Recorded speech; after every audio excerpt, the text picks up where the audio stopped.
Buenas tardes. Vamos a ir cerrando y damos comienzo a la sesión, más que nada para que no tengamos tiempo necesario suficiente para cubrir todos los contenidos. Mi nombre es Paz Alvarado y soy la directora digital de Merck y esta tarde encargada de guiarles a través de los contenidos del bloque tercero sobre e-salud. Antes de nada, dar las gracias a la organización y a los ponentes, pero también a los asistentes, porque son los que realmente están permitiendo que se abra la discusión, ¿no? El compartir conocimientos en torno a la implantación de la tecnología en la salud. Esta tarde el bloque va a estar dedicado al entorno hospitalario y tendremos la oportunidad de escuchar diferentes presentaciones de profesionales médicos y también de la empresa privada en torno a la tecnología que ha facilitado nuevos métodos de formación y adquisición de conocimientos, nuevos mecanismos de atención clínica y mayor conectividad entre pacientes y médicos.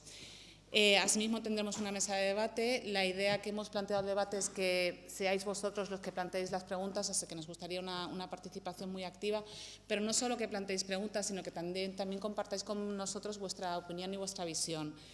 Y, por último, una formación especializada. Si me permitís, antes de dar el paso al primer ponente, un comentario, un tuit que escuché hace 2 años en unas jornadas muy parecidas a estas, y que decía lo siguiente, voy a leerlo textualmente para no meter la pata. Las 3 grandes avances de la medicina han sido la anestesia, los antibióticos y las nuevas tecnologías. Como diría una amiga mía, que heavy, ¿no? O sea, un poco wow. Cierto, ¿no? O podamos asumir que esta afirmación es correcta, ¿no? Lo cierto es que las tecnologías nos han cambiado la vida. Pensamos en la comunicación. Mi familia, comentaba al mediodía en la comida que mi familia está entre Canarias y Barcelona y cada semana o cada día puedo verles y puedo hablar con ellos y sentirme muy cercano. Pues a mí eso, y perdonad la expresión, me sigue flipando. Ocio, música, cine, en cada momento podemos elegir lo que queremos ver, cuándo, cómo, en el formato que queremos. Gran consumo. Podemos seleccionar, tenemos a nuestro alcance prácticamente todos los productos y además con un delivery que es increíble.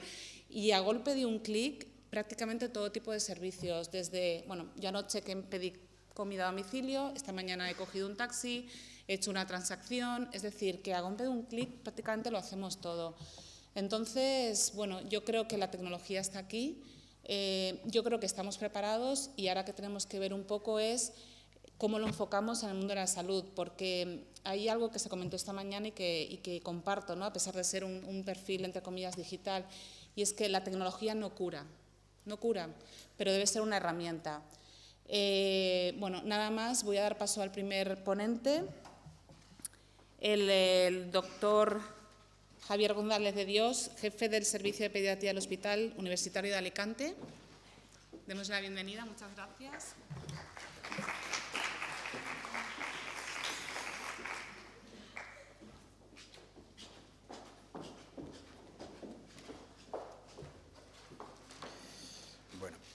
Buenas tardes, gracias por vuestra asistencia. Este es el título de la presentación que, un poco sorprendentemente voy a hacer porque veréis que no es nada original, pero sin embargo probablemente lo original es que ya hemos llegado hasta aquí, hasta un congreso de salud.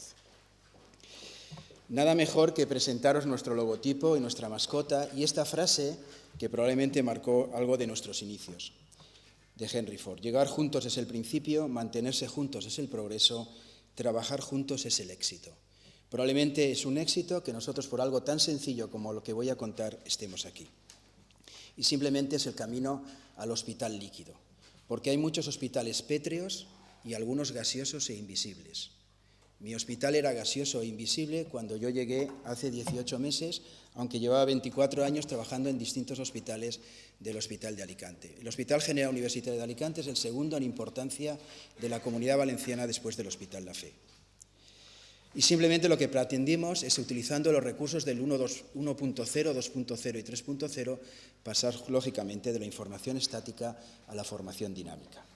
Y crear una web del Servicio de Pediatría como herramienta de formación, información y gestión, que es el título de nuestra presentación.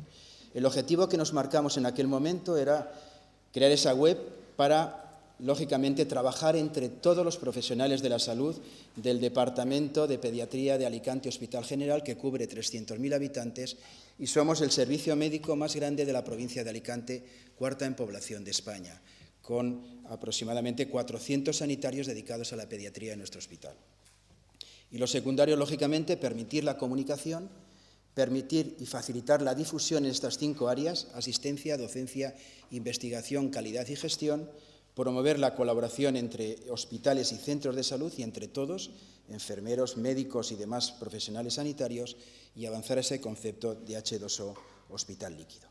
Sin duda intentamos crear una web que simplemente era seguir el decálogo de cualquier web, no tiene sentido repetirlo en este foro, y marcamos un mapa web muy sencillo con 5 secciones principales que han sido definidas y otras secciones secundarias.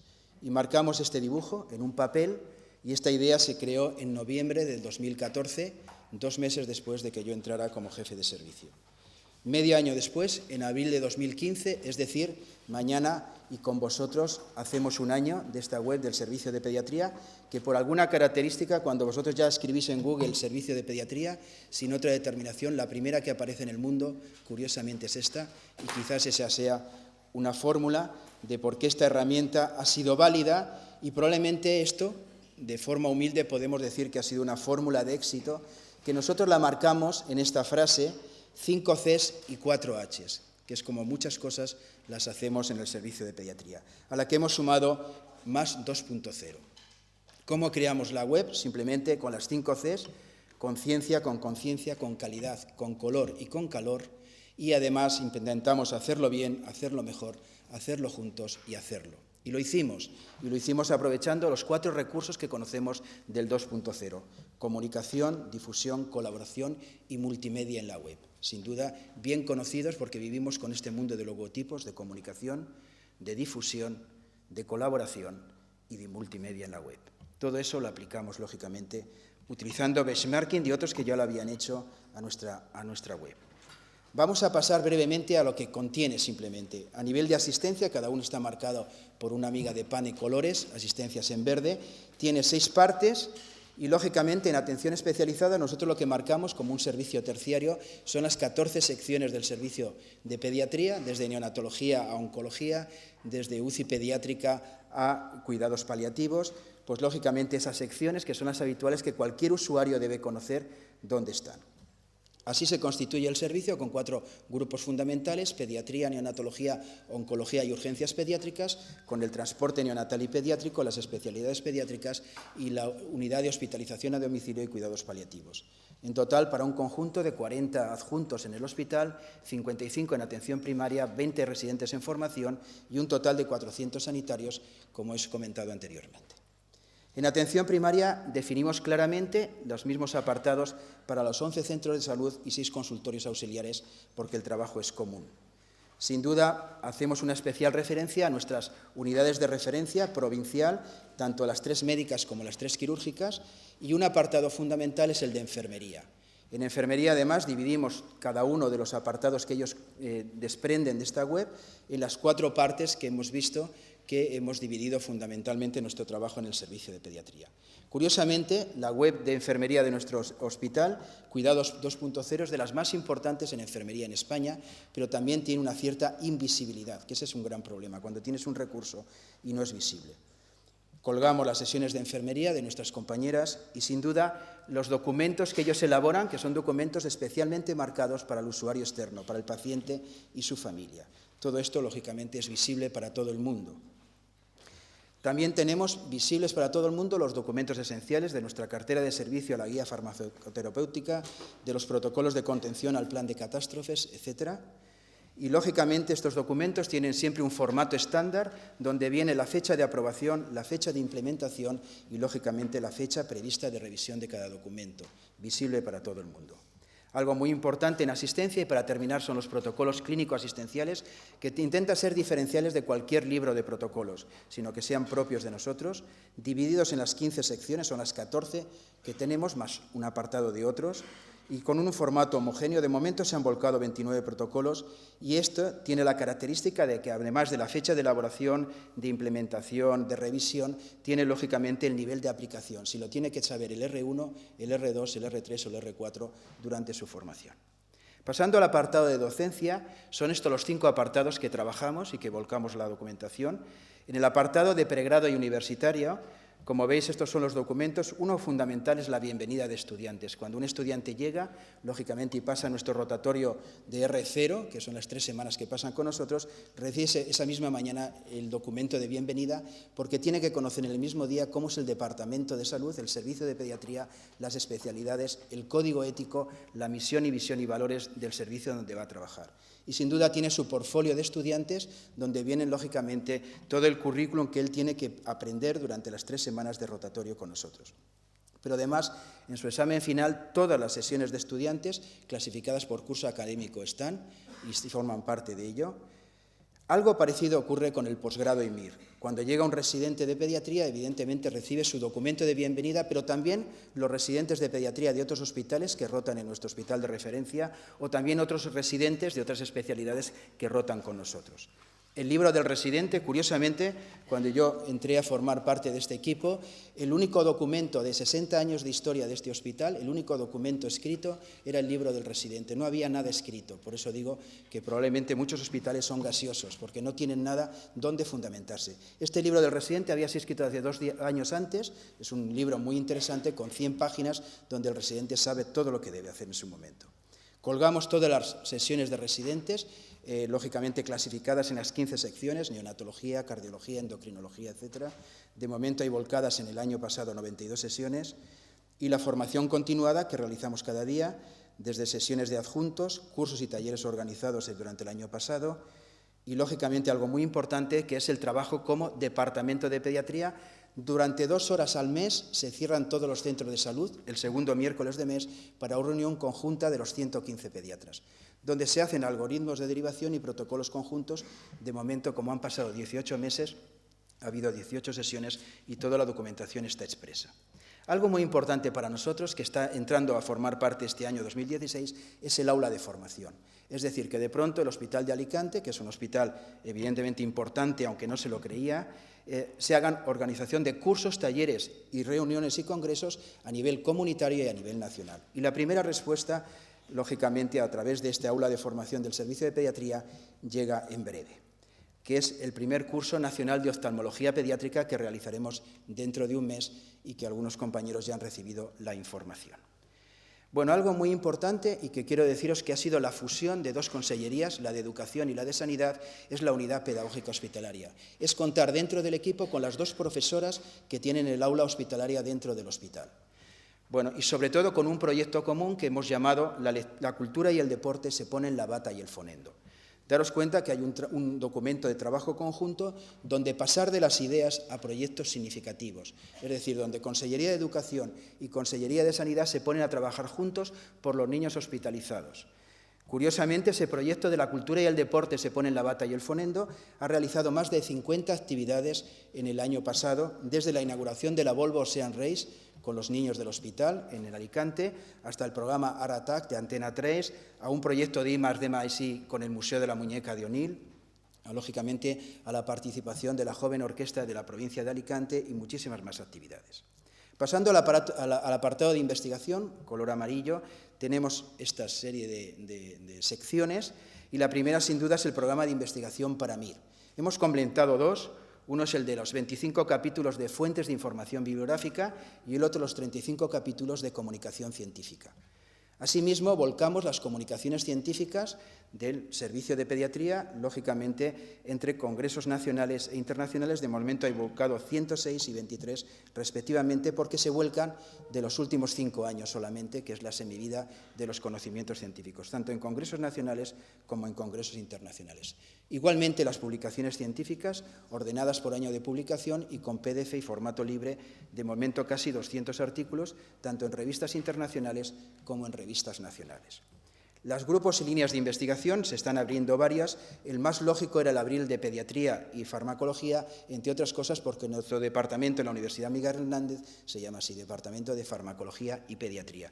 Y era lógicamente que se unieran, dado que es un hospital universitario, en el servicio de pediatría, esta fusión y esta interacción para investigación. Se vuelcan los ensayos clínicos y estudios que están vigentes y activos, y asimismo las tesis doctorales. En este momento el número de doctores está creciendo, pero es suficiente, y el año pasado ya se leyeron 2 tesis doctorales. A nivel de gestión, estos son los 3 apartados fundamentales: las memorias anuales de gestión, que se van volcando anualmente y que son libres para todo el mundo, y, lógicamente, algo que teníamos un gran interés y que va con el aula de formación del servicio de pediatría, que es el disponer de una fundación propia. Esta fundación ha venido de la mano de la reciente inauguración del Instituto de Investigación Sanitaria y Biomédica de Alicante, que ha sido abierto hace 1 mes y medio aproximadamente, y nosotros nos hemos podido unir a ese entorno. Pero algo muy importante y que realizamos todos los lunes son sesiones de gestión.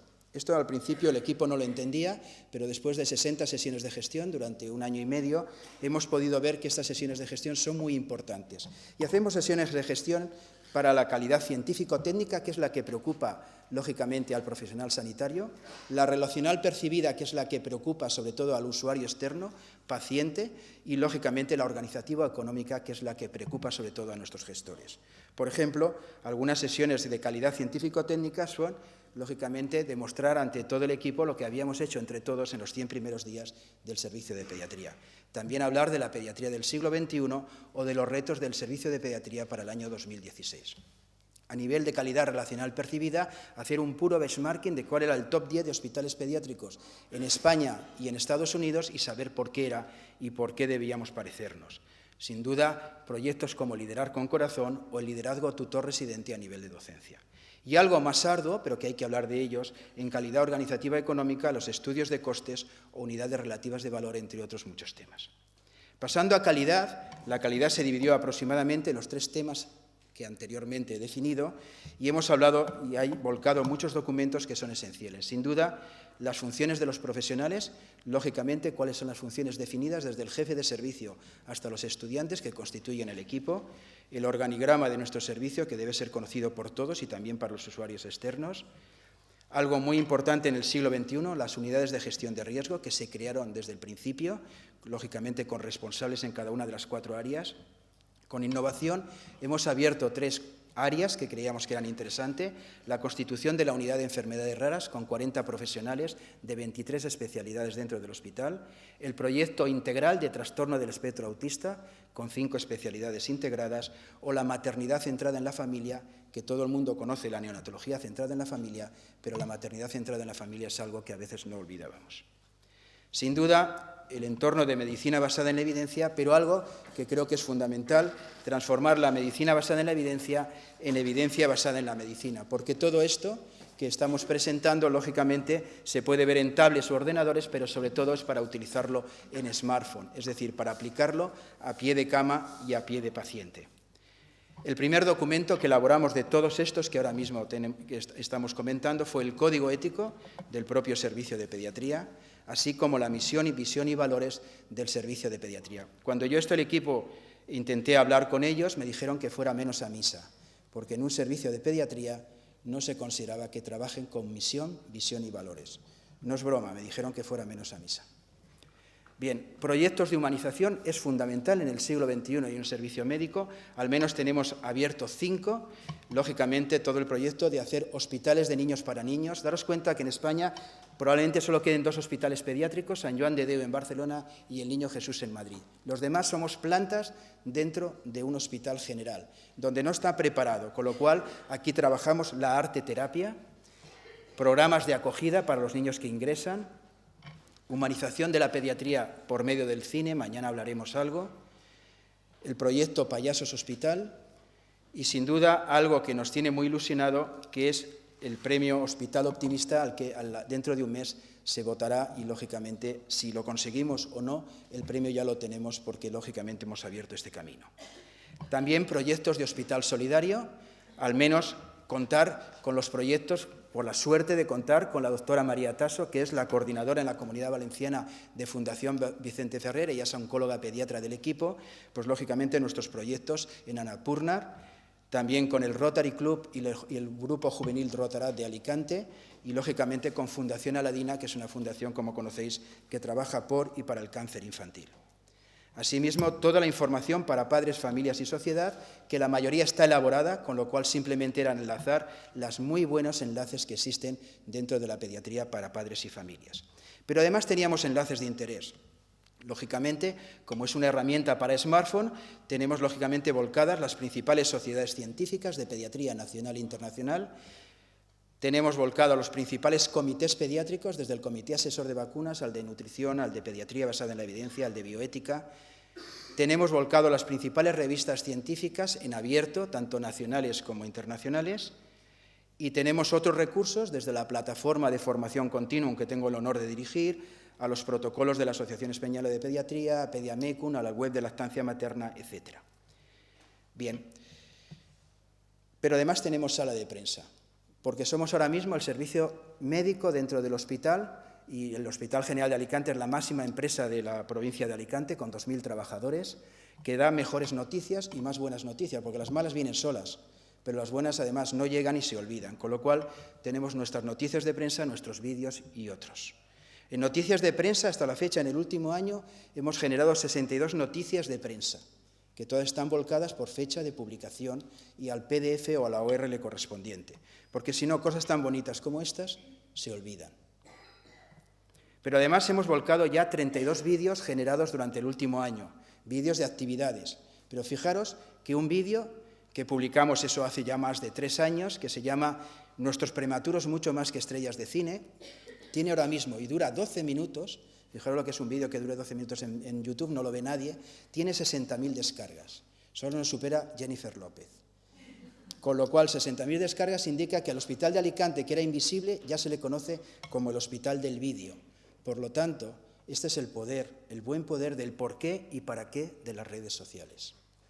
Y hay otros, como los boletines informativos de nuestro hospital, que salen cada 2 meses y, curiosamente, mes sí, mes también, somos portada dentro de todo el hospital.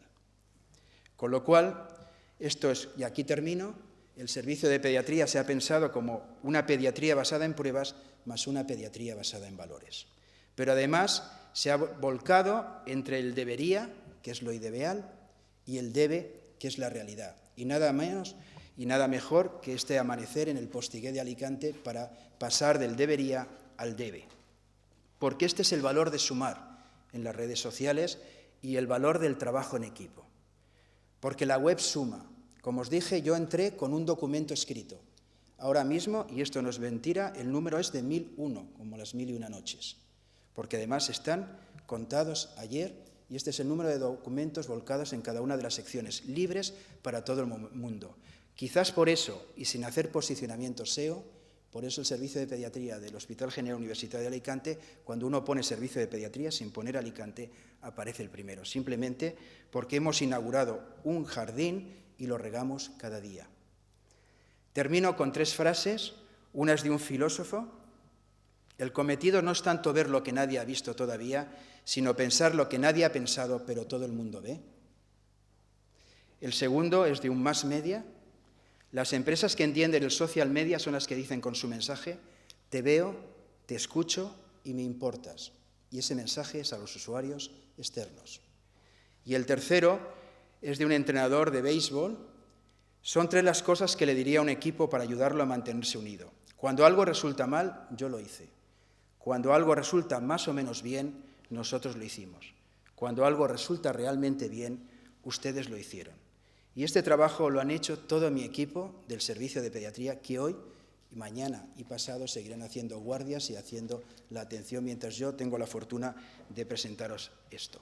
Gracias a vosotros por vuestra asistencia y, lógicamente, a todo mi equipo por ello. Muchas gracias.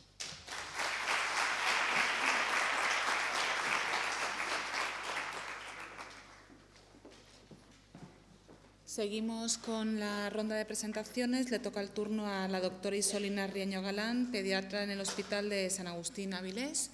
Nos va a dar una ponencia sobre las nuevas tecnologías, cómo mejoran la calidad de vida en la diabetes infantil. Muchas gracias.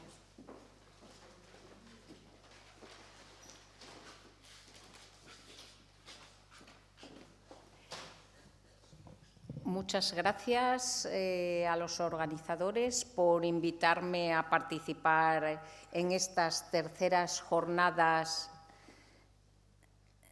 Sí.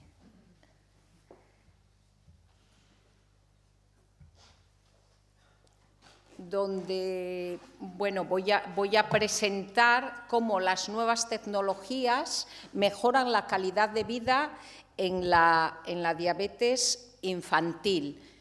No tengo ningún conflicto de interés, mi único interés es mejorar la calidad de vida de los niños y niñas que tienen diabetes y de sus familias. Y hablando de nuevas tecnologías, voy a compartir aquí con todos pues un cuento escrito por uno de estos niños a quien tengo la suerte de atender, porque la calidad de vida es sobre todo algo subjetivo, es calidad de vida percibida. Entonces, una cosa es lo que objetivamente los profesionales sanitarios, esa pequeña parte que tiene que ver con el pronóstico, que tiene que ver, pero sobre todo la calidad de vida es algo percibido por el paciente. Y como Nico dice, érase una vez un niño diabético al que no le gustaba ser diabético. Cuando me puse malito, tuve que ir al hospital, no sabía qué me pasaba, me sentía mal, tenía miedo, me pinchaban a todas horas, me dolía mucho, lloraba, gritaba, estaba harto, porque como todos saben, el manejo de un paciente que tiene diabetes es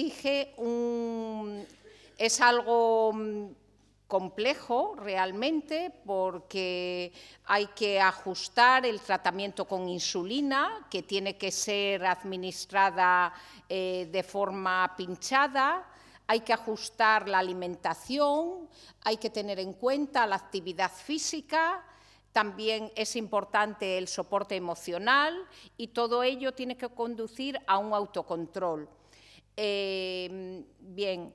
En el centro está la asistencia clínica, tanto en el debut del paciente como en el seguimiento, y un pilar básico es la educación diabetológica continuada, individual y grupal, para lo cual es muy importante pues, la formación de los profesionales, la coordinación con los equipos de atención primaria entre los diversos hospitales, las sesiones informativas con los centros educativos, porque los niños pasan la mayor parte del tiempo en los centros educativos, con lo cual es esencial que estemos coordinados para que puedan desarrollarse y hacer una vida al igual que cualquier otro niño o niña en un entorno seguro. Apoyo y cooperación con las asociaciones de padres y, cómo no, introducir las nuevas tecnologías. Esto es fundamental porque las nuevas tecnologías han entrado a formar parte de nuestras vidas, por lo tanto, también deben incorporarse a la atención sanitaria, concretamente a la diabetes. Dentro de la diabetes decía que es fundamental el autocontrol. Sabemos que las complicaciones a largo plazo tienen que ver con ese autocontrol. Y la hemoglobina glicosilada, se considera que una hemoglobina glicosilada por debajo de 7,1, pues previene el hacer complicaciones a largo plazo. Sin embargo, hemos ido aparte, estudios de seguimiento posterior han puesto en evidencia que es fundamental la memoria glucémica, es decir, es fundamental cómo ha sido el control desde el inicio de la enfermedad. Es decir, no me vale que un paciente adulto la controle bien si de niño no hizo ese control adecuado. Bien, la tecnología disponible nos daba a conocer la glucemia capilar, es decir, pues en un determinado momento se hacía con un glucómetro tradicional el análisis y tenía pues 90 y lo anotaba en un cuaderno. A las 2 horas después de comer, pues volvía a hacerse otra analítica y lo anotaba otra vez en el cuaderno, 140. Antes de comer volvía a hacerse otra analítica, lo anotaba y así teníamos simplemente puntos que nos iban señalando cómo estaba. Gracias a los medidores continuos de glucemia, hemos podido conocer cuál es la excursión que hace la glucemia en sangre. Es decir, yo sé ese punto, pero no sé qué pasó entre medias, si tuvo una hiperglucemia o si por el contrario, como vemos aquí, tuvo una hipoglucemia. Es decir, las nuevas tecnologías nos dan una información muy importante que permite un mejor manejo de la situación metabólica de estos niños.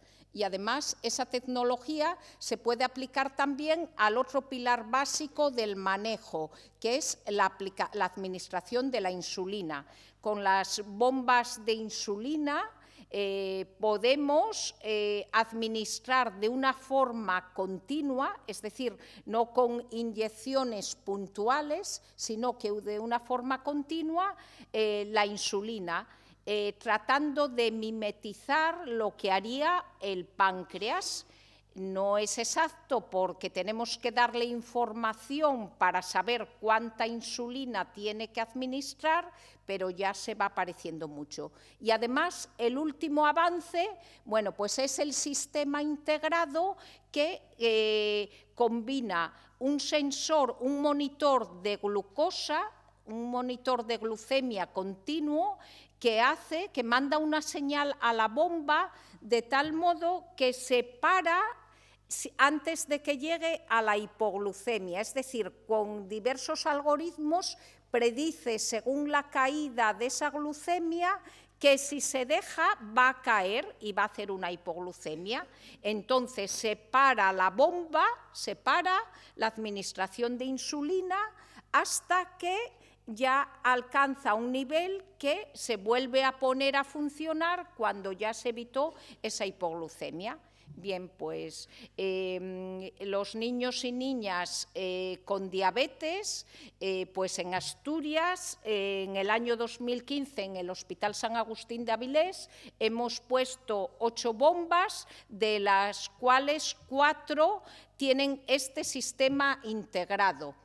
Este sistema integrado permite además, pues no solamente, como he dicho, aportarnos mucha más información que facilita un mejor control, sino que además permite bueno, pues que los pacientes pueden descargar, más bien en este caso sus padres, descargar toda esa información que va a una nube, al CareLink personal, y que es accesible a nosotros, al equipo diabetológico, y que nos permite bueno, pues tener todos esos datos. Nos da mucha información que no es comparable a ese cuaderno del registro puntual. Aquí vemos, por ejemplo, el equivalente al libro de registros, que simplemente así ya vemos, bueno, pues en este caso,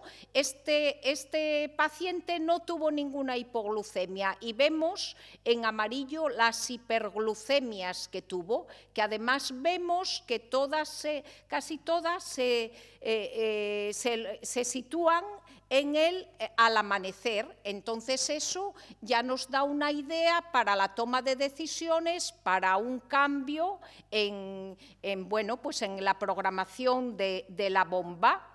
Nos da mucha información, como digo, nos da toda esta superposición de cómo fue la glucemia día a día, cuáles estuvieron dentro del rango, cuáles estuvieron por encima de objetivo, en rojo cuántas estuvieron por debajo de objetivo, nos dice también cuánta insulina se administró. Antes debíamos creernos a través de la pluma que se administraba esa insulina, pero podía administrarse o podía olvidarse, y sabemos, bueno, pues toda la programación, cuál es la sensibilidad a la insulina, también la ratio, es decir, nos aporta una cantidad de información que nos permite mejorar el control de una forma personalizada. Aquí vemos otro gráfico que nos da, donde vemos aquí toda la información de cómo fue. Esta sería la mediana de las glucemias a lo largo de todos los días. Aquí vemos en este patrón que, bueno, pues que habrá que modificar en ese tramo horario. Además, nos da información de qué cantidad de basal lleva, de bolus, cuántas correcciones tuvo que hacer, cuántas veces se ha rebobinado la bomba, el llenado de la cánula, cuánto tiempo estuvo suspendida la bomba para evitar los episodios de hipoglucemia.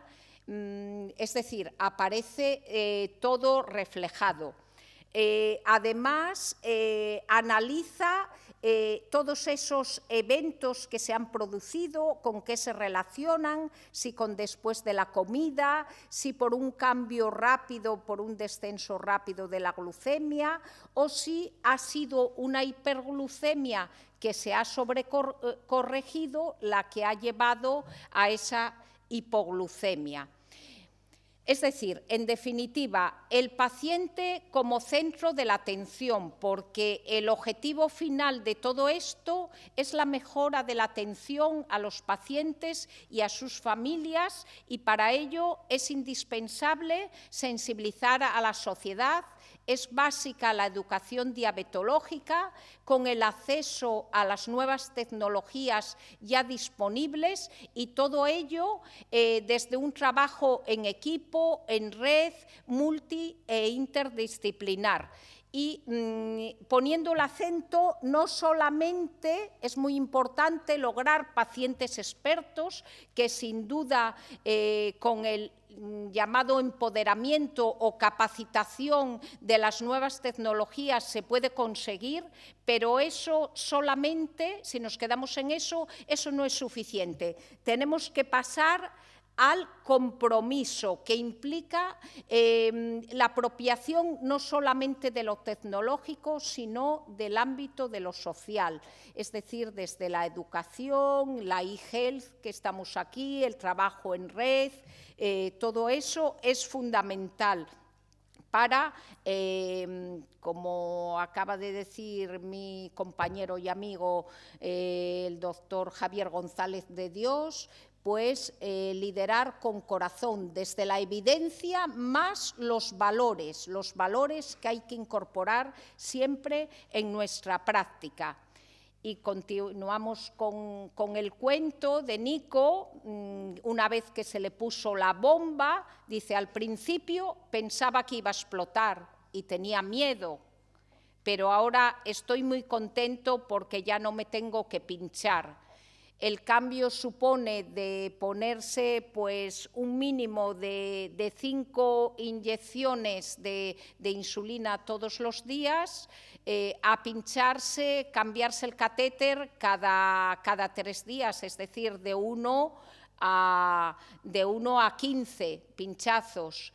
Aparte, el disponer del sensor le protege de las hipoglucemias que pueden dañar, afectar al sistema nervioso central, a las neuronas, permite un mejor control y, bueno, pues todo esto está hecho en equipo, con las educadoras, Begoña, con Ana, con Cristina, la doctora Deli, que, bueno, pues Por si no se reconocen ahí está la otra foto y, bueno, pues como dice Nico, gracias a la educación diabetológica y a la bomba de insulina podemos hacer una vida normal y con calidad. Es decir, esas nuevas tecnologías son percibidas como una mejora de la calidad de vida, porque la clave está en eso, en la percepción por parte de los usuarios. Y colorín colorado, el niño dijo: casi no parezco diabético. Creo que esa frase, con esa frase sobran todas las palabras. Muchas gracias.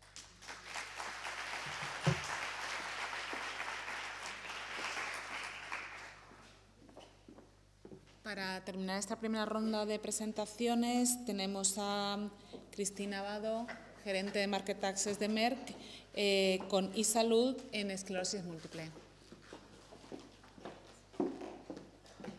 Hola, buenas tardes a todos. Mientras voy poniendo la presentación, quería disculpar la ausencia de la doctora Marilo Edó, que es la persona que estaba previsto en la programación que realizase esta ponencia, pero debido a esta gripe tan virulenta que nos está afectando a muchas personas, estaba con 40 de fiebre y no ha podido venir. Por eso realizaré yo su presentación.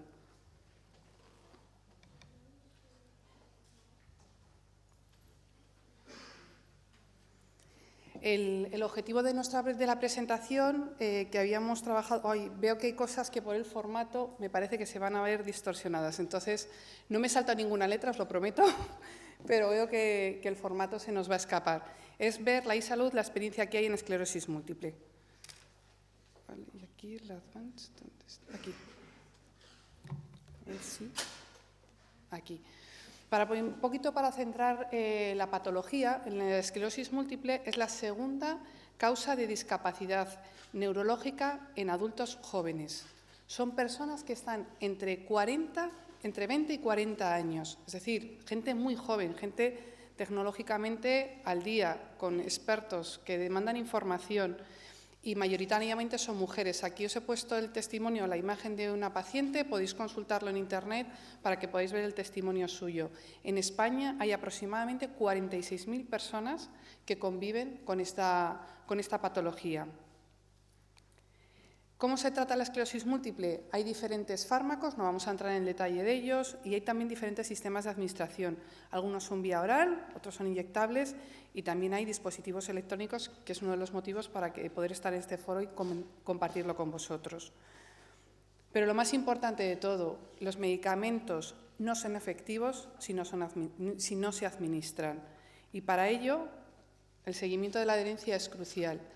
La OMS, en el año 2003, ya realizó una definición de qué significa la adherencia, y es el grado en el que la conducta de un paciente en relación con la toma de la medicación, el seguimiento de una dieta o la modificación de los hábitos de vida se corresponde con las recomendaciones acordadas con el profesional sanitario.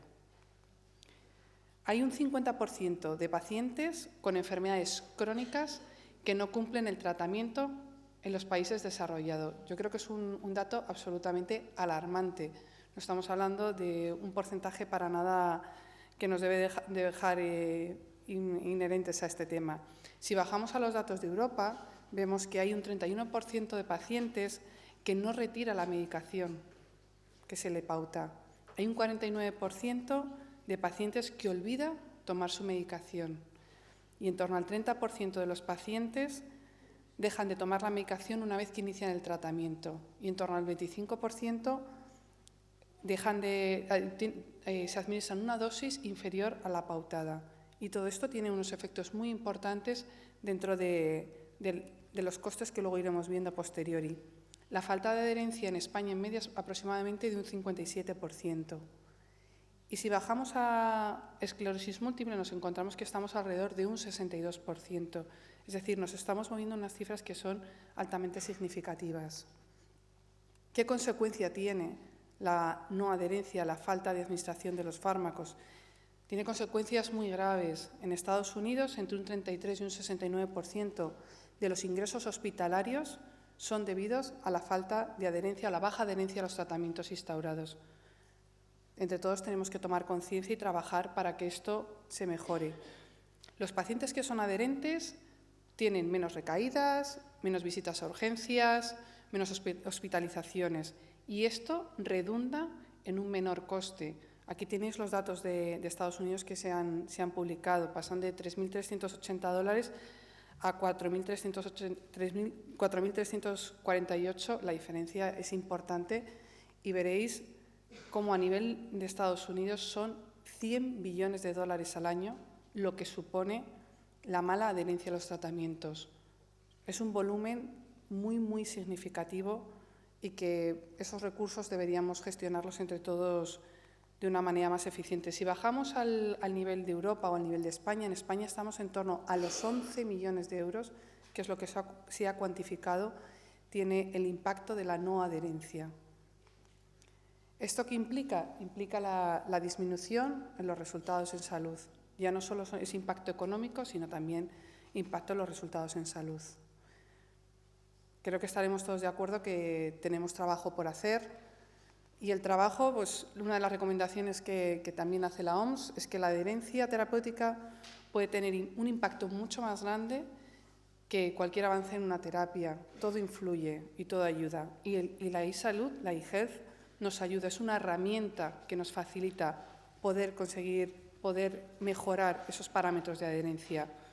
A nivel de farmacia hospitalaria se realizan seguimientos, que era una de las explicaciones que tenía la doctora Edo. Se realiza una monitorización continuada de la adherencia y esto es clave para el éxito del tratamiento farmacoterapéutico. Las herramientas de eHealth lo que nos permiten es tener un gran aliado para poder detectar dónde está fallando y cómo se pueden mejorar esas conductas. Hay diferentes métodos de medida, recuento de medicación, registro de dispensación y también hay dispositivos electrónicos que permiten controlar esa adherencia. Dentro de los dispositivos de autoinyección, para la esclerosis múltiple, lo que facilitan es una monitorización objetiva. Antes la doctora Isolina Riaño nos ha mostrado un ejemplo en diabetes, aquí hay otro ejemplo en esclerosis múltiple. Facilita y fomenta el cumplimiento, que el paciente, como comentaba también Isolina, se sienta involucrado y se sienta corresponsable de ese tratamiento. Y luego, a posteriori, los profesionales sanitarios puedan realizar esos resultados en salud. ¿Qué implicaciones tiene? Dentro del Observatorio de Esclerosis Múltiple tienen identificadas 20 APPs para pacientes de esclerosis múltiple y queríamos traer aquí la oportunidad de poderos mostrar una de las aplicaciones que hemos desarrollado en Merck, que recoge información para pacientes, de autocuidado, de rehabilitación, de apoyo emocional.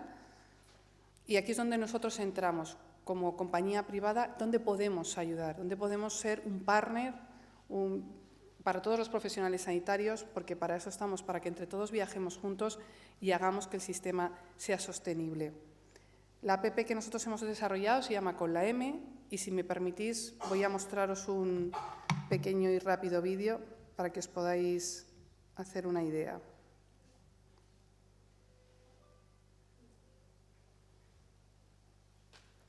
El sonido creo que no tiene. Ah, sí. Explicaciones de expertos, testimonios de personas que comparten su experiencia y conocimiento, juegos de carácter cognitivo que te permiten apoyar proyectos solidarios.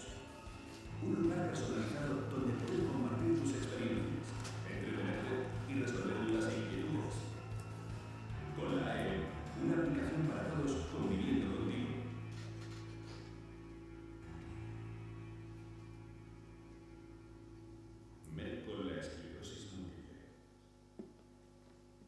Bueno, pues era la oportunidad de poder compartir con vosotros una aplicación que está disponible para tanto pacientes como profesionales sanitarios.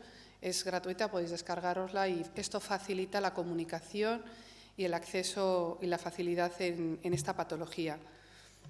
Comentar también otra experiencia que hay en el Hospital La Fe de Valencia, en la unidad de atención farmacéutica a pacientes externos. Ellos también han desarrollado un programa muy intensivo para poder dar cabida a toda la información farmacoterapéutica, cuál es la difusión de la información, educación sanitaria, difusión de eventos, noticias, foros de opinión, tienen un blog.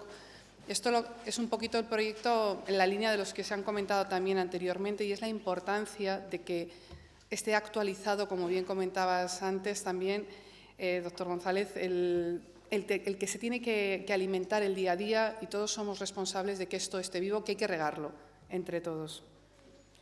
Y ya para concluir, 3 ideas que nos gustaría que todos nos llevásemos para casa. El problema global que supone la falta de adherencia, cómo la tecnología es un aliado, es un compañero de viaje para todas las patologías en la esclerosis múltiple, que es la ponencia que estamos realizando ahora, y cómo la tecnología ayuda tanto a pacientes como a profesionales sanitarios. Tenemos que verlo como un aliado y las compañías estamos para ser un partner y poder viajar juntos en este apasionante mundo de la e-salud. Y sin más, muchas gracias.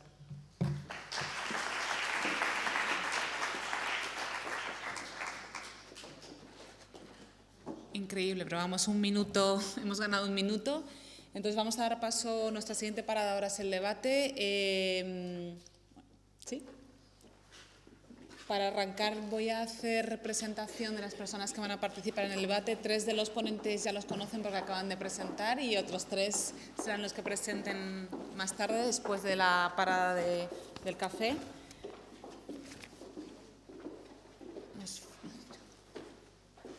Bueno, tenemos al doctor Javier González de Dios, que lo hemos visto, jefe de servicio de pediatría en el Hospital General Universitario de Alicante, la doctora Isolina Riaño, especialista pediatra del Servicio de Salud del Principado de Asturias, Cristina Bando de Merck, Market Access, y se unen Ana Echarri, Unidad de Enfermedad Inflamatoria Intestinal del Servicio Gallego de Saude, doctora Lorena Benavente, neuróloga dentro del área neurovascular del Hospital Universitario Central de Asturias, y Alberto Medina, pediatra en el Hospital Universitario Central de Asturias.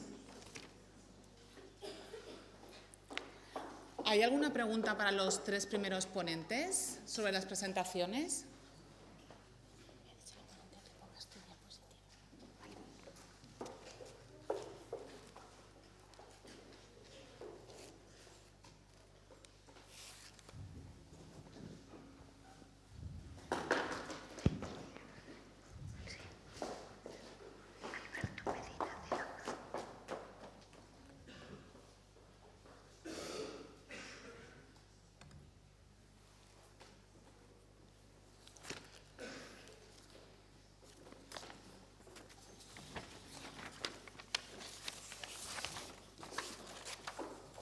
Bueno, pues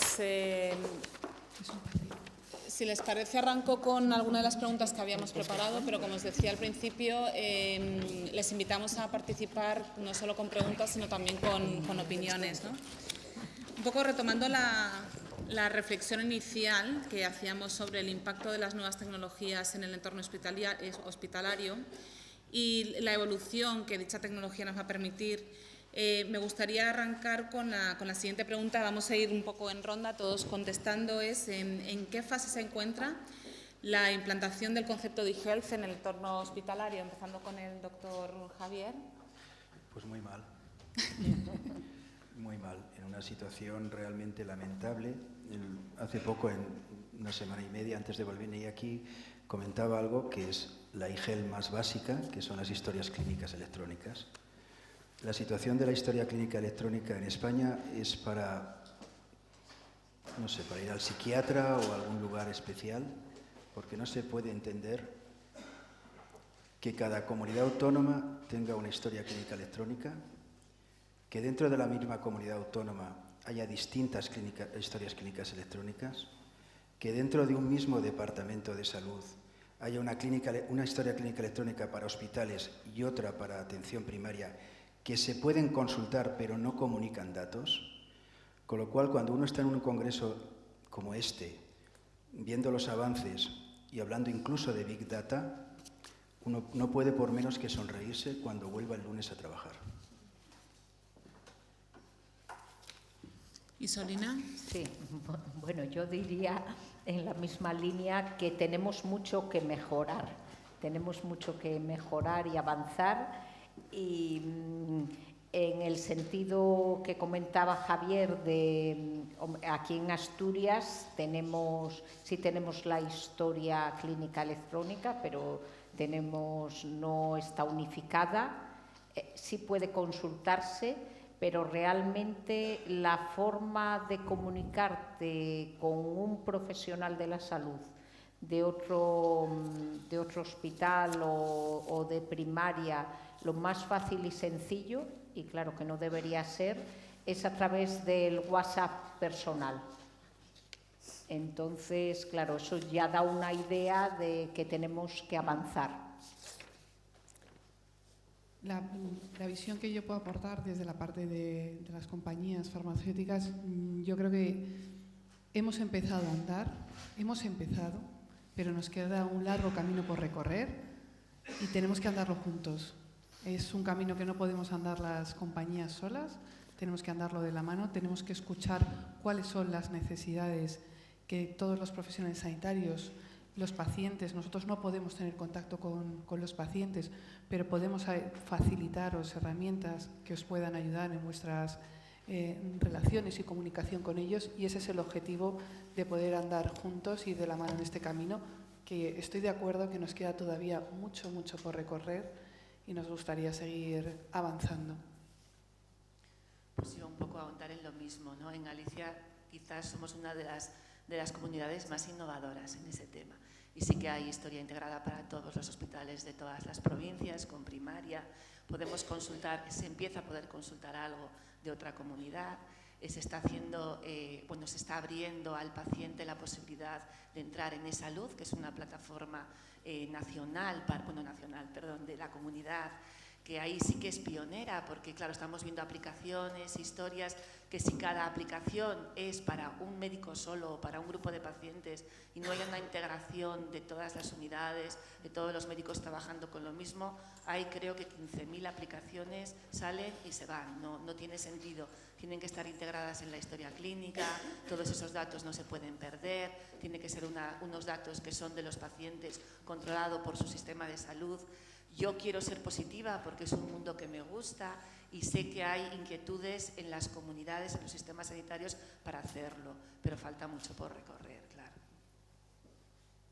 Hola, pues yo opino un poco con las opiniones de los compañeros y tengo que decir que siento envidia de Galicia, porque en Asturias tengo que añadir que trabajo en un hospital grande y lamentablemente tengo que reconocer que acabamos de dar un paso de gigante, y el paso de gigante es simplemente tener la historia clínica informatizada y empezar a tenerla digitalizada justo en el último año, que hasta entonces ni eso.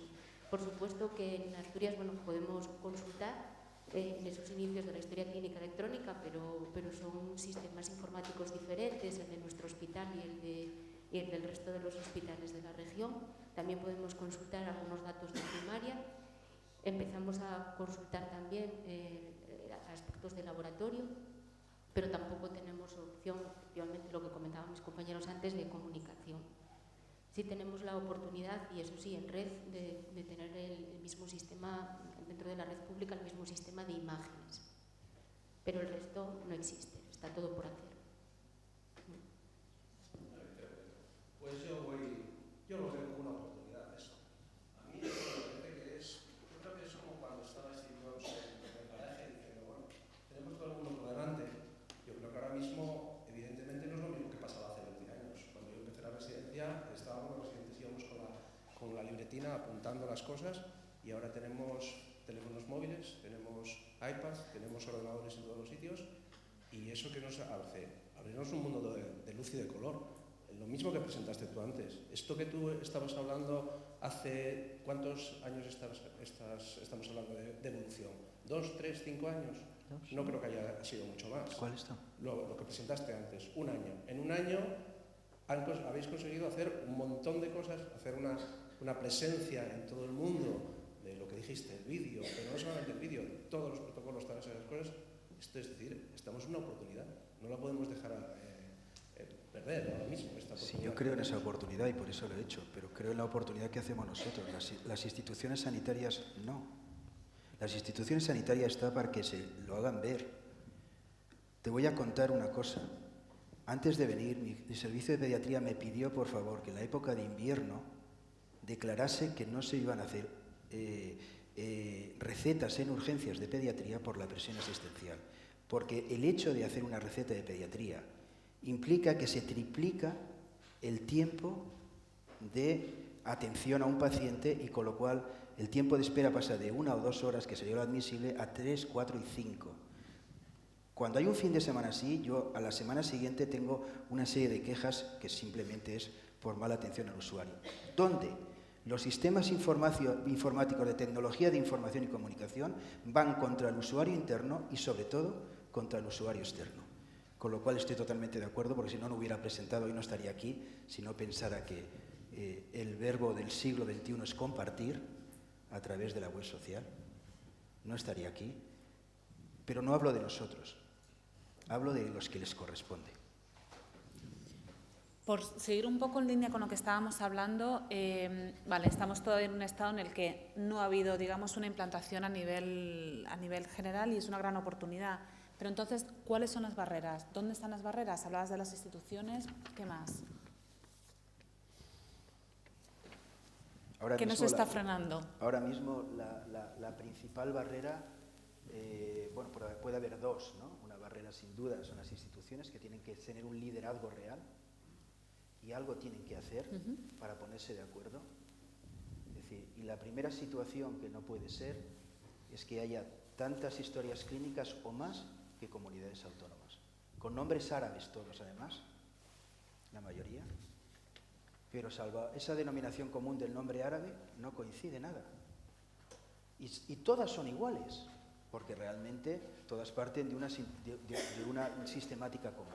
Luego es un problema enorme, porque ¿cómo vamos a tener una tarjeta sanitaria única del paciente que vaya con su DNI médico con esa situación? Para mí ese es el principal hándicap. Y sin duda, luego, lógicamente, evidentemente, no todo el mundo es nativo digital y poco a poco, evidentemente, habrá que incorporar. Sobre todo, yo no creo que sea un problema, sin duda, ni de los nuevos residentes ni de aquellos adjuntos que tengan menos de 10 o 15 años de profesión, porque seguramente todo el mundo se va a adaptar bien. Y el que no se haya adaptado, pues probablemente con el tiempo o se adapte o simplemente se jubile. Con lo cual, yo creo que en un tiempo razonable todo el mundo estará adaptado, lógicamente, a este sistema. Pero yo no creo que sea el problema fundamental los profesionales sanitarios. Bueno, yo incidiría que es importante la formación de los profesionales sanitarios, porque como no somos nativos digitales, pues es cierto que bueno, pues hay que formarnos para que podamos utilizar todas esas tecnologías a favor de los pacientes para que mejoren todo esto. Lo que yo he contado de todo el tema en concreto con las nuevas tecnologías aplicadas a la diabetes, que en España es uno de los países donde hay menos implantación de todas estas tecnologías. Y claro, eso yo no creo que sea exclusivamente por barreras que nos ponen las instituciones, sino porque a nosotros mismos nos es más sencillo seguir haciendo lo de siempre que no, y hay que superar eso. Y hay que incorporar porque realmente supone una mejora de calidad de vida de los pacientes, con lo cual tenemos el deber real de formarnos y hacerlo. Sí, un poco ligándolo con lo que comentas, yo creo que tenemos que tomar todos conciencia de lo que la tecnología nos aporta, es un aliado. La tecnología ha venido para quedarse, no se va a ir, y es un aliado, un compañero que nos tiene que ayudar. También nosotros desde la parte de las compañías privadas estamos también cambiando, estamos evolucionando.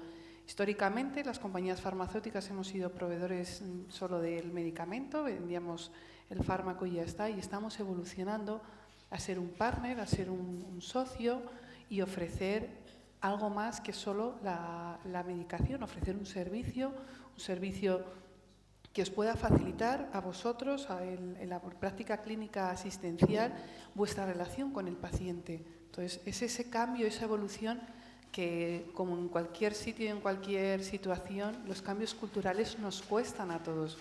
Es miedo a lo desconocido, es miedo a abandonar lo tradicional. Entonces, esos miedos son los que entre todos tenemos que ir eliminando y transmitiendo tranquilidad y seguridad, y que haya absoluta transparencia en esa comunicación, y cuando surjan dudas, pues se pongan sobre la mesa, si hay cosas que se han hecho mal se puedan rectificar, pero que entre todos avancemos en esa línea y todos estemos comprometidos. Pero cuando digo todos, hablo de un 360, que somos los pacientes, profesionales sanitarios, gestores, compañías, o sea, somos todos los que tenemos que tener esa concienciación para hacer sostenible el sistema. Yo creo que vamos hacia un cambio de modelo de atención. Poquito a poco, en España está costando más. Tú ves las experiencias internacionales y comparadas con nosotras son bestiales, pero están ahí. Hombre, hay un hospital nacional público, la FE, que tiene un departamento de telemedicina, donde se ha visto esto. Hace unos años no existía. Hay estrategias innovadoras en todas las comunidades y se contempla la implantación de las nuevas tecnologías en salud como estrategia dedicada.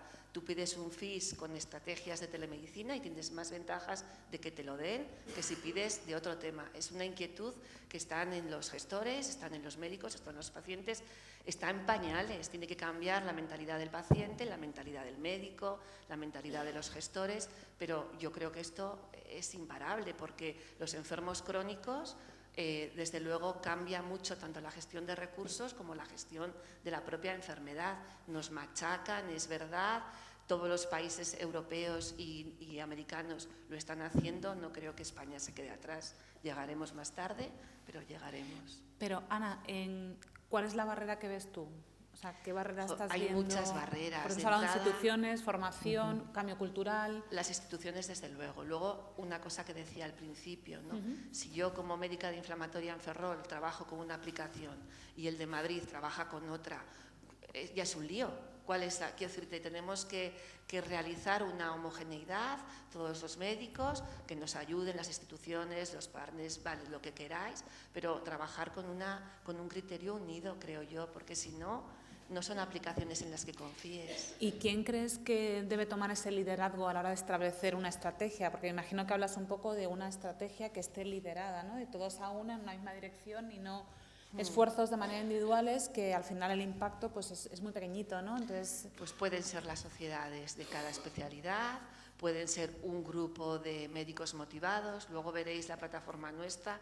Hoy la manejan 22 hospitales diferentes españoles, una misma plataforma para una misma gestión, muy en pañales, 4 cosas, pero es el germen de algo más. Entonces, depende de cada patología, de cada sitio, pueden ser, lo que os digo, sociedades, grupo de médicos, cada sitio puede ser diferente. Lorena, Alberto, perdonar que no os he dejado. Yo también creo que hay muchos obstáculos. Quizás sí, el principal es la falta de liderazgo de las administraciones y la posibilidad de coordinarlo todo desde ahí, que a mi modo de ver debería ser la correcta, pero yo sí creo que hoy por hoy los profesionales también somos en global, en general, un obstáculo. Yo creo que no lo vamos a hacer dentro de 5 años, a lo mejor, pero sí que hoy por hoy sí, por eso, porque tenemos miedo a lo desconocido, porque no tenemos una formación para ello, son herramientas que no manejamos todavía y que nos cuesta adaptarnos a ellas porque tampoco tenemos una formación ni dirigen una formación para ellas. Entonces, a la par, podemos utilizar a veces como disculpa y probablemente como realidad muchas veces eso de la deshumanización, de la asistencia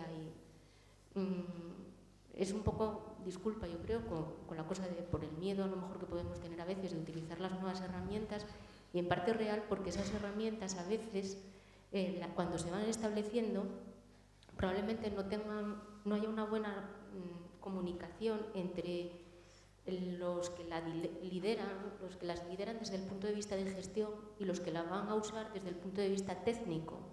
Igual hay poca comunicación entre los técnicos y los gestores y entonces son herramientas más imperfectas de lo que podrían ser.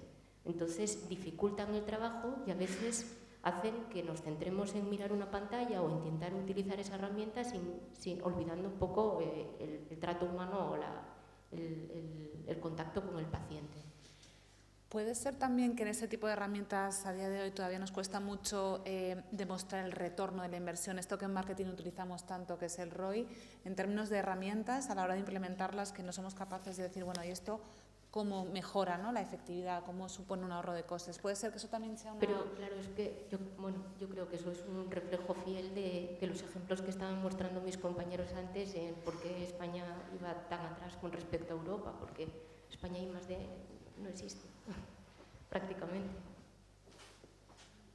No, pues yo por resumir un poco lo que estamos diciendo aquí, yo creo que yendo desde lo más lejano a lo más cercano, hay 3 sitios donde hay problemas, ¿no? Uno sería a nivel institucional muy alto, porque hemos estado hablando de aquí, de que tenemos un montón de sistemas informáticos, cada uno en su comunidad, pero ahora ¿quién pone la solución a eso? Porque la solución es decir, los tiramos todos a la basura y nos quedamos con uno, o los cogemos y nos ponemos a trabajar en conectividad de esos sistemas informáticos. Al final, eso significa dinero.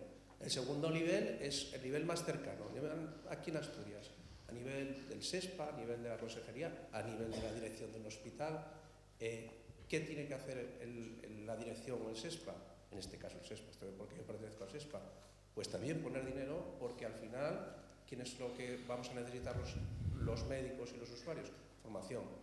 Formación de utilizar esos sistemas informáticos que nos ponen, como sistemas de e-salud que nos ponen a nuestro servicio, y en el último lugar estamos nosotros, no estoy hablando desde el personal sanitario, no estoy hablando del personal de los pacientes.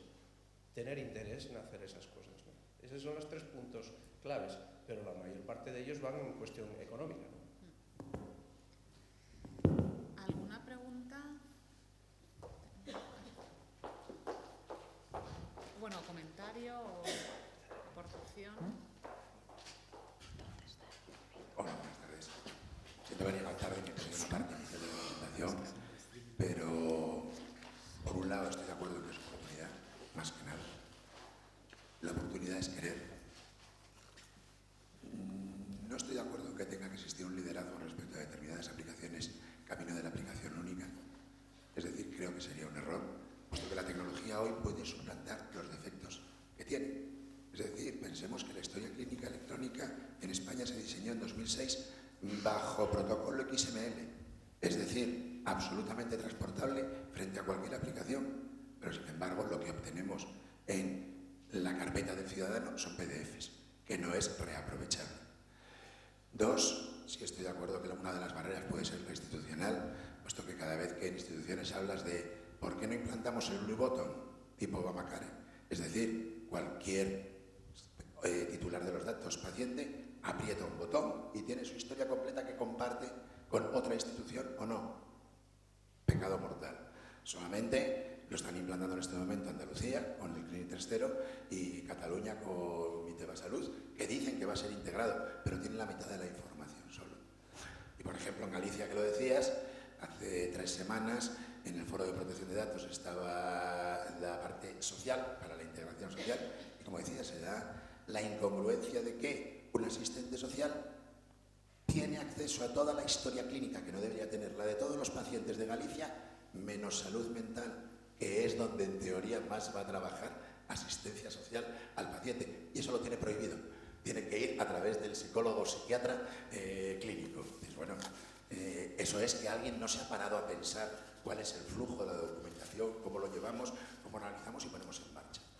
También es cierto que hay reinos de taifas, es decir, estoy bastante en desacuerdo con que está implantada. No está implantada.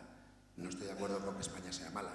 Hasta hace un año en Noruega sigue con un sistema de disquetes, en teoría por seguridad. Inglaterra y el NHS lo hace por un sistema de punteros de recolección trimestral, en el cual se pierde la mitad de la información. Tenemos, y nos gusta complicarlo, es decir, desde los distintos sistemas de codificación, el LOICAR, el NANDA, el SNOMED, el IDC 9, 10, y cuando hacemos el mapeado, resulta que hemos hecho de la las 20.000 codificaciones, 400. Y se vuelve loco. Y nadie le ha preguntado generalmente al profesional qué necesitas, sino que implantamos cuando llega la empresa que oferta el pliego de concurso y que además dentro del pliego de concurso es que te regalo 3.000 ordenadores y pone su visión. Y luego resulta que el profesional la odia. El viernes ha salido la encuesta de Estados Unidos con 35.000 médicos consultados y hospitales y la clasificación es la historia clínica, las 8 principales de Estados Unidos, ¿cómo la ve? El personal administrativo, el personal de enfermería y el personal médico. Personal de administrativo, perfecta. No repito la palabra que ponen enfermería y médicos. Es decir, no cumple ninguna expectativa, porque es cierto. Y se puede hacer con tecnología. A nadie se le ocurre pensar que un reumatólogo, ¿qué necesita? Estos cubos de información. Yo lo que no tengo es una base común. Yo cojo, doy, la comparto con el paciente. Y el paciente tiene una situación activa en este momento. Es decir, no es experto en medicina, pero sí es experto en su enfermedad, en su entorno social, socioeconómico. Sabe lo que incide o no incide. No se quiere compartir. Pública y privada. Le llevas una prueba de la privada a la pública y te dice que bueno, que ya la va haciendo él. Y la llevas de la pública a la privada y como ahí sí ganan dinero, te dice también que ya la va haciendo él. En la última encuesta, el 82% de las pruebas cuando pasabas de pública a privada o de privada a pública se repetían. Entonces, si es oportunidad y ganas de querer hacerlo. Y no inventar una nueva codificación como ha hecho Ipsos para unificar Europa y resulta que saca una nueva codificación distinta que tiene que ser mapeada e integrada con las clínicas, laboratorios y enfermería que existen. Hay soluciones mucho más fáciles, pero ni la institución quiere, porque sería una pérdida de poder, entregárselo a los profesionales y a los pacientes. Y sobre todo, de cara a la asistencia, hay algo que habéis mencionado un poco de refilón, la presión asistencial, pero si lo importante es que haya comunicación entre asistencia primaria y especializada, que realmente los recursos de la especializada no sean en hospitalizar, sino en poder atender al enfermo en una primera o al paciente en un primer estadio. Evitaríamos y ahorraríamos mucho más dinero. Cada vez que lo planteas, el coco ha llegado, no se quiere. Y yo creo que el problema es más de querer. Herramientas hay, herramientas además fáciles, entre comillas fáciles y no muy costosas de hacer de intérprete entre los distintos sistemas. Pero no se quiere, cada uno queremos tener el nuestro porque lo controlamos. Y encima los médicos sobre todo odian la historia clínica y electrónica que hay implantada porque les hace estar más contra la pantalla, el ratón y 100.000 campos que no necesitan que atendiendo al paciente. ¿Alguna pregunta más? No participan a responder. Les he visto muy tímidos, ¿eh? A ver, es verdad, todo lo que dices es cierto, pero también, a ver, yo desde mi punto de vista que he visto cómo han ido cambiando las cosas en los últimos 5 años. Hace 5 años en mi hospital no había historia clínica integrada. Es verdad que todos despotricamos cuando se implantó, todos estábamos en desacuerdo y cada vez tenemos la espalda peor de estar ahí, es verdad. Pero ahora la hay y es un lujo poder ver los informes del TAC, lo que ha escrito el reumatólogo que lo acaba de ver al mismo paciente que yo lo voy a ver después, los análisis que los acaba de hacer, ya tengo el resultado. Con primaria tenemos historias de telemedicina, es decir, muchos pacientes ya no vienen a la consulta, sino que el médico de primaria nos dice el caso y tú le respondes. Hay telemedicina con dermatología, se mandan las fotos del paciente y el paciente recibe las recetas electrónicas, recibe ya en una llamada y coge de tu farmacia la crema que te he dado. Si no mejoras, te cito. Yo creo que esas son ventajas. Claro que hay muchísimo, lo de la retina, ahora lo mismo, el fondo de ojo de los diabéticos se ve a través del ordenador, no va el paciente a oftalmología para que le vean el fondo de ojo. Yo creo que están cambiando las cosas. Es verdad lo que decías, que hay, ojalá hubiera una integración nacional. Claro que no quieren, no sé por qué motivo, es tan difícil ponerse de acuerdo las comunidades y a veces en cada comunidad. Pero creo que algo está cambiando y que ese camino no va a ir para atrás. Sí. Claro. Tanto localmente como nacionalmente como en el mundo. Exacto. Bueno, pues comentando esto que dices, y como he tenido que sufrir el tema de la historia clínica al implantarse aquí en el hospital, pues de un día para otro, el cambio nuevo hospital y como médico te puedo decir que a mí estoy muy contento con la historia clínica, pero es insufrible.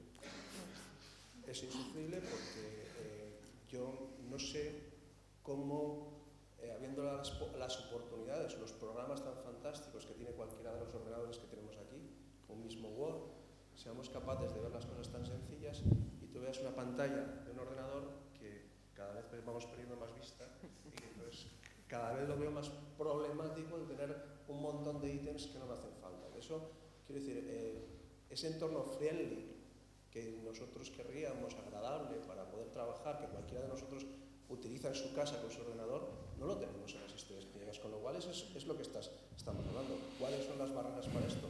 Una es esta. No es tan sencilla como un entorno amigable. Buenas tardes. Primero, agradeceros las ponencias y segundo, bueno, la realidad, queda mucho por hacer, efectivamente. Aquí en Asturias, por ejemplo, si yo soy pediatra, si un niño de mi cupo se traslada al cupo de Isabel Mora, que es mi compañera que trabaja en el municipio de al lado, pero que es otra área sanitaria distinta, hay que imprimir la historia clínica, aunque esté en el OMI, y tarda como 2 semanas en llegar a su consulta, porque como son áreas sanitarias distintas, pues se imprime, tiene que ir a la gerencia, de la gerencia mía a la de ella, y la de ella a su consulta, y si hay pone por el medio, pues ya no os quiero decir.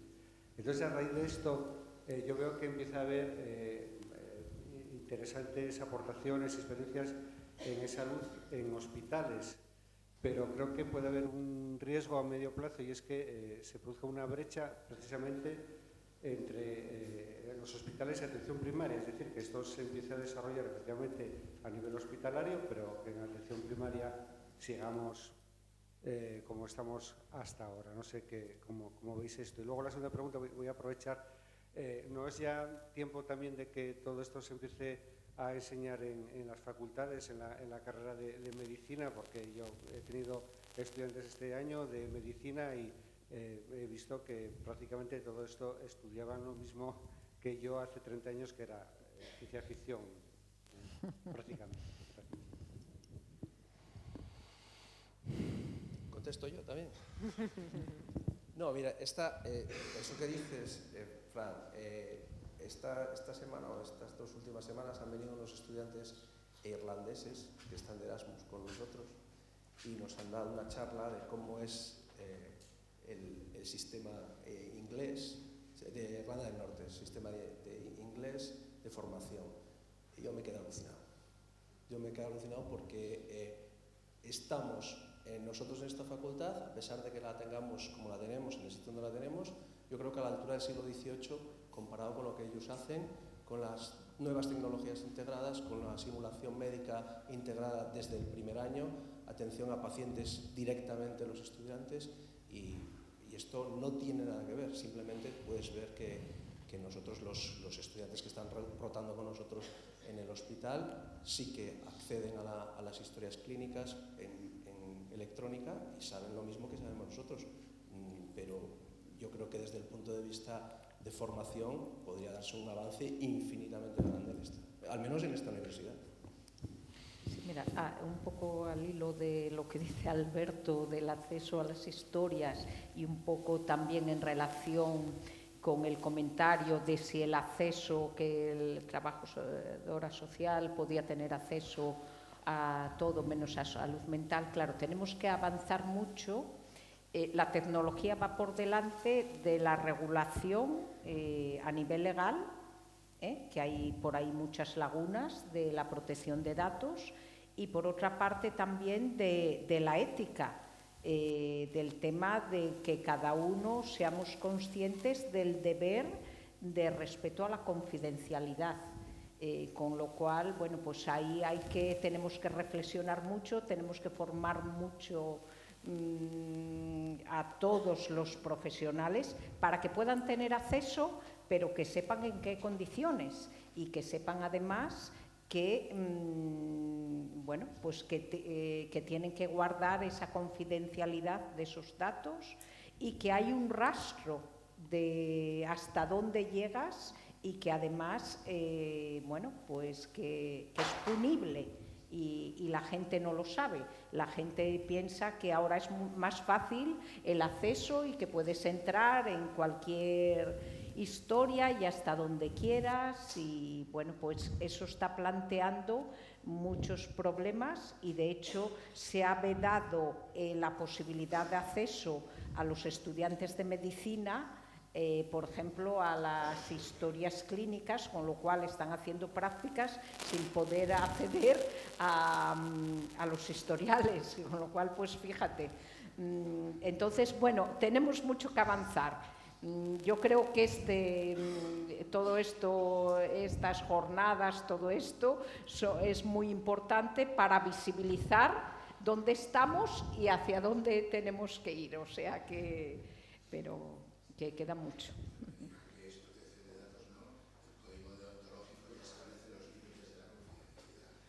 Son dos niveles. No es algo exponible cuando ya hay las dos primeras sanciones judiciales de 2 médicos con prisión. No creo que no se hayan enterado los estamentos clínicos de que es punible. Y cuando ha habido sentencias ya contra sistemas de salud completos de comunidad patrimoniales, o cuando ha habido ya sentencias de aplicación del Código Penal frente a salud pública con la máxima pena de disolución de la empresa. Es decir, está al alcance. Ya no porque leamos o no el BOE o la jurisprudencia, no lo leemos, sino porque te sale prensa. Es decir, con buenos o malos titulares, pero esa información sale. Y en los tweets del ámbito clínico, por ejemplo, el defensor enfermera, se pasan machacando. Oiga, sepan ustedes lo que tienen o no que hacer. Es decir, sí estoy de acuerdo que hay lagunas, pero que son lagunas en las que es no querer. Yo tengo la respuesta de un médico de hace un mes de Madrid. Lo que me faltaba, tener que cumplir leyes de privacidad. Yo me guío por el colegio, a ver si tengo que tener especialistas. Pues claro, te quedas con esa respuesta y dices, ¿a dónde vamos? Llámese médico, enfermera, profesional sanitario o subcontratista de sanidad. Es cuestión, es cultural. Es cultural. Yo hablando con estos estudiantes de Irlanda del Norte, ellos tienen obligatoriamente que hacer unos cursos online nacionales, pasar una certificación para prescripción de pacientes para temas de confidencialidad. Es decir, desde el año 1 de carrera están chupando y mamando eso. Y nosotros, bueno, nos ha sobrevenido esto, tenemos que adaptarnos a esta situación y cambiar nuestra mentalidad cultural. De hecho, en el examen MIR de este año ha caído la primera pregunta sobre redes sociales y ha causado estupor. Es una seña de que tenemos que estar en la sociedad, no la sociedad detrás de nosotros, ¿no? Y estoy de acuerdo, tiene que haber una formación transversal. Bueno, hemos comentado que nos queda mucho camino que recorrer, hemos comentado un poco las barreras y ahora la pregunta del millón, ¿cómo abordamos esas barreras, ¿no? Hablábamos un poco de la formación, que tenemos que abordar el tema cultural, pero ¿qué ideas proponemos entre todos? Porque, bueno, un poco con lo que contaba Cristina estoy totalmente de acuerdo. Hay una serie de agentes en el sistema y cada uno tiene que buscar su aportación para empujar este cambio. Porque comentabas antes que no creías que fuera un tema de liderazgo, ¿no? De estratégico, ¿no? No lo sé. Sí, yo creo que sí. Pero no creo que tengamos que ir a una solución única. Y aporto ya la primera idea, es decir, se ha hecho ya el primero en Madrid, se hace a final de mayo, se hace el segundo en Bilbao, los hackatones, es decir, hackear la sanidad juntando tecnólogos, médicos, pacientes. El de Bilbao va a ser sobre la cronicidad. Se ha hecho con los Imagine Express, es decir, cómo juntar 12, 14 equipos especiales que se van en un tren desde Barcelona, Madrid, Barcelona, París, Londres, y en ese fin de semana tienen que desarrollar algo con los médicos y las farmas que patrocinan el evento, de solucionarlo. Es decir, es una de las formas de ver imágenes y visiones distintas. Juntarse un técnico, juntarse un desarrollador, juntarse un profesional del sanitario, juntarse alguien experto en cumplimiento normativo y de repente qué ideas tenemos y cómo afrontamos esos temas. En este caso Bilbao va a ser la cronicidad. Hay otros que son generales y que lo vamos a volver a hacer en Asturias. Es decir, escoger un fin de semana, sentarse y empezar hablando en plata, parir ideas locas. Ya veremos cuáles son las que tienen que salir y cuáles funcionan. Cada vez que se propone en los últimos 4 años, por lo menos desde mi experiencia, bueno, vale, bueno, y lo digo, se lo decía Nacho, soy envidioso, por ejemplo, totalmente del Sergas y Rodrigo, la unidad de innovación que tiene, de los clúster vascos, es decir, la reunión que hicieron en Vascongadas hace, no sé si está Nacho por aquí, 6 meses, de eHealth, la misma que estamos celebrando aquí, no se entraba en el pabellón de gente interesada, participando, activando. Yo no sé si que somos una comunidad celta y tenemos el poblado que defendemos a ultranza en vez de ser fenicios y compartir. Pero nos queda lo que has dicho, compartir. Tenemos que compartir entre todos y con visiones distintas, puesto que la sociedad hoy es distinta. Se comunica de otra forma que nosotros en muchos casos no nos enteramos, porque hablamos de digitalización, pero si intentamos a la generación que viene, que es la que va a mantener la cronicidad, y pensamos en los millennials y cómo se interpretan ellos la comunicación, la privacidad, la seguridad, o sea, estamos fuera de onda. Sin olvidar lo que siempre digo de todas maneras, aunque yo sea de la parte tecnológica o de cumplimiento, el paciente es lo primero, es decir, tenemos que dar valor en salud.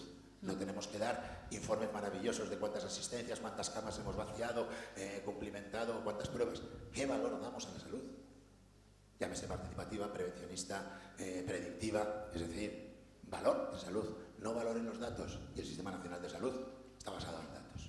Hemos atendido 10.000 urgencias, 10 millones de altas y 27.000 operaciones. Yo, fíjate que desde mi punto de vista, y voy a participar también, es que lo que yo he hecho en falta es un framework de trabajo, ¿no? Es establecer las prioridades de justo lo que comentabas, ¿no? Que es, o sea, yo creo que la salud es algo crítico e importantísimo para todos y no creo que haya ninguna duda, ¿no? Pero el cómo la tecnología tiene que ayudarnos a aportar valor, creo que nos falta un poco un framework colaborativo en el que todos estemos de acuerdo, ¿no? Entonces, para mí eso sí que es un poco el liderazgo, ¿no? Es decir, vamos a establecer un marco de trabajo en el que todos estemos de acuerdo. Me gusta muchísimo la idea de poner perfiles completamente diferentes a trabajar en conjunto porque cada uno va a aportar una visión diferente. Para mí eso es clave. Las ideas locas lo compro porque además soy de marketing, con lo cual todo lo que sea, bueno, crear es fantástico, siempre con el apoyo de un goal, o sea, dónde quiero conseguir, pero hay que involucrar a aquellos agentes que finalmente van a hacer el último empujón, ¿no? O sea, tú puedes poner a mucha gente y ejercer cierta presión, pero en esos entornos de trabajo colaborativo, con un framework, con ideas locas, con un objetivo muy claro, con una visión, tiene que haber también unos elementos que se vean empujados, ¿no? Por esta marea, ¿no? Pero si no están esos elementos, por muchos esfuerzos que hagamos de manera conjunta al resto, pues no van a ver la luz, ¿no? Ahora os paso una pregunta de ideas de cómo abordar estas barreras, aparte de las que hemos comentado, de poner perfiles. Bueno, yo creo que para mí, el principio de una solución es que hay que besarse más, tenemos que besarnos más. Y cuando digo besarnos es el acrónimo KISS, Keep It Simple and Short. Se dice de otra forma también, pero lo voy a decir con short, no con stupid. O sea, hay que hacer las cosas sencillas y homogéneas. Y desde el punto de vista de la pediatría, si España no es capaz de tener un calendario vacunal único, que simplemente es poner el mismo dosis de vacunas en el mismo mes y tenemos 17 calendarios vacunales únicos, con un recorrido de 5 a 10 años de historias clínicas electrónicas y la inversión que hay, ¿pensáis que alguna vez va a haber una historia clínica electrónica y vamos a besarnos y a poner el principio KISS? Respuesta mía, no. Luego no tengo solución. Pues no entres en el calendario vacunal europeo homologado, que está basado en unos protocolos de Excel, así como hay vacunas que simplemente es una hoja. Hay alguna que necesita del orden de las 300 filas por 50 columnas para contemplar los distintos niveles de los 27 países, en los que sí, en los que no, de qué manera, con una dosis, con 3 o con 5. Yo lo intenté hace menos de 6 meses por un tema en el que estamos trabajando y es una auténtica locura. El de España es muy sencillo, comparado con el homologado europeo, que en teoría es obligatorio para todos, dentro de lo que es la línea, por un lado, de EPSOS y por otro lado de la Silver Economy y la cronicidad de los mayores. A mí me parece muy importante que la tecnología realmente ayude, porque muchas veces se ve como pues no da respuesta a las necesidades. Por eso lo importante que más da que sea un programa maravilloso si a mí me complica para lo que yo necesito. Entonces habría que buscar que la tecnología dé respuesta a las necesidades reales, por una parte de los profesionales y por otra parte también de los pacientes, de los usuarios, de los ciudadanos, porque tiene que ser al servicio de mejora de la calidad de vida de las personas, y ahí está la clave. Entonces habría que buscar espacios, ámbitos de participación donde fuese posible ver qué es lo importante y avanzar en esa dirección. Escuchar, tenemos que escuchar. Entre todos nos tenemos que escuchar cuáles realmente son las necesidades y elaborar esos proyectos, esos desarrollos acorde a las necesidades que cada uno tiene. Y no vale a veces pan para todos, hay que hacer a veces trajes a medida dependiendo de las dificultades. Hablábamos de la heterogeneidad, vivimos con ella, entonces tenemos que ser conscientes y priorizar, pero para eso tenemos que escuchar entre todos cuáles son realmente las necesidades para elaborar planes, acciones, proyectos, estrategias que sean realmente eficaces para el usuario final, que el usuario final, siempre hablamos, el paciente está en el centro del sistema y entre todos lo que tenemos es que buscar cómo poder facilitar el acceso de ese paciente y la mejor calidad de vida de ese paciente, e incluso voy más allá de los ciudadanos / pacientes, porque no debemos centrarlo solo en las personas que padecen una patología. Tenemos que también, y no ha salido, pero me imagino que a lo largo de los días también saldrá, en la prevención. Y la prevención también, la tecnología, el e-health ayuda en la prevención. Con lo cual abordamos un scope, lo has mencionado creo que tú, Isolina, el tema social. Pero hablamos no solo de ese paciente, sino del entorno y de la sociedad, ¿no?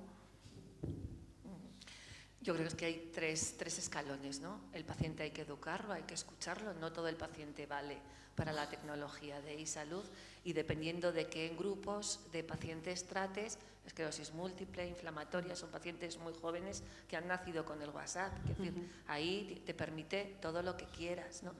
Educarlo, formarlo, y ya con eso ganas, porque se implica.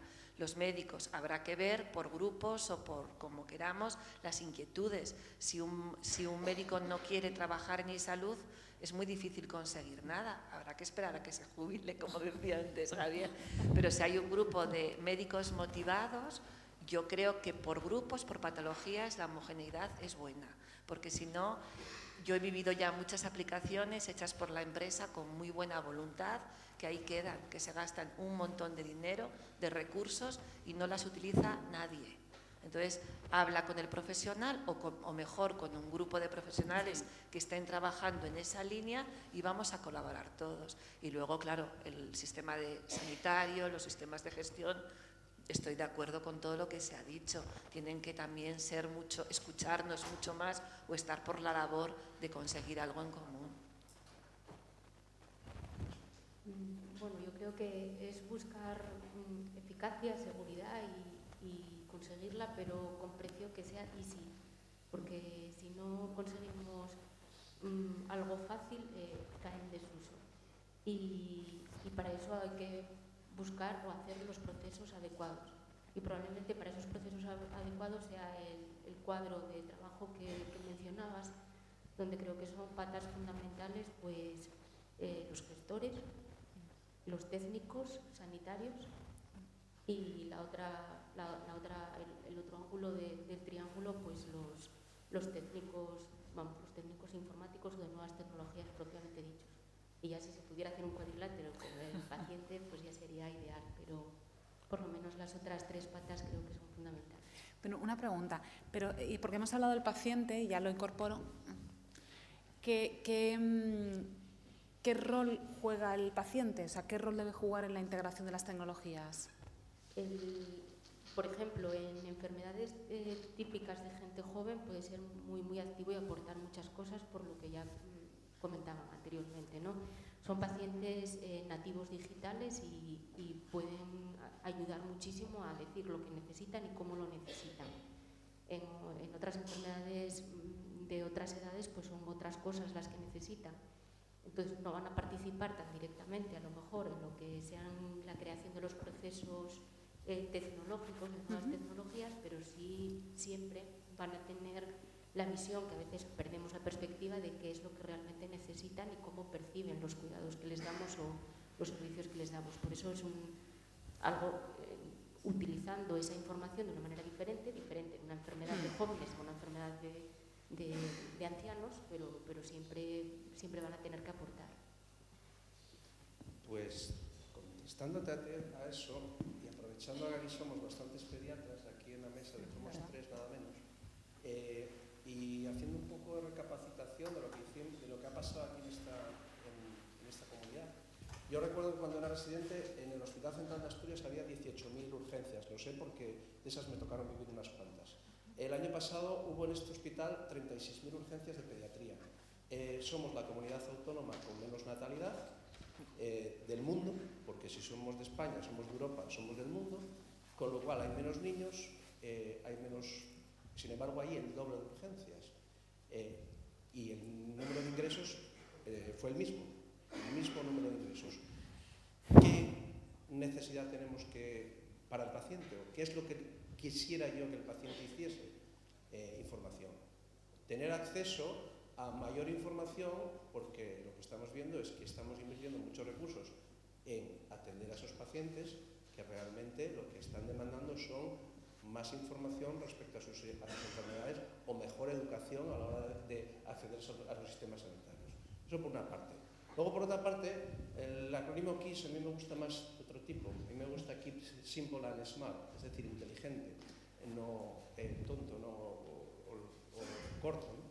Y entonces yo desde el punto de vista, desde abajo hacia arriba, porque la parte de arriba me queda muy alta, yo no voy a poder solucionar en mi día a día problemas de conectividad entre las distintas historias clínicas, pero sí que a lo mejor puedo hacer cosas y soluciones desde abajo, ¿no? Y las soluciones desde abajo son que nosotros, los médicos, podamos estar aprendiendo más e implicándonos más en la implantación de las nuevas tecnologías y el uso de las nuevas tecnologías. ¿Cuál es el problema aquí? Y aquí enlaza con lo que comentamos antes, y es la presión asistencial. ¿Cómo le voy a decir yo a mi compañero Ramón Gutiérrez, que es el único neumólogo pediátrico que hay aquí en Asturias, en el central, quiero decir, en el Hospital Central, que tiene que ver pues 20 o 30 niños todos los días, que además luego tiene que ir a hablar con el de informática para mejorar la historia clínica, un determinado ítem que hay allí, de dónde saca el tiempo? Con lo cual, la solución pasa porque la administración quiera solucionar ese problema de forma inteligente, smart, y invierta dinero para que nosotros podamos participar en eso. Bueno, hemos cumplido ya el tiempo, tenemos ahora un descanso de media hora. Muchísimas gracias, la verdad que ha sido interesantísimo. Luego continuamos con el resto de presentaciones. Muchas gracias.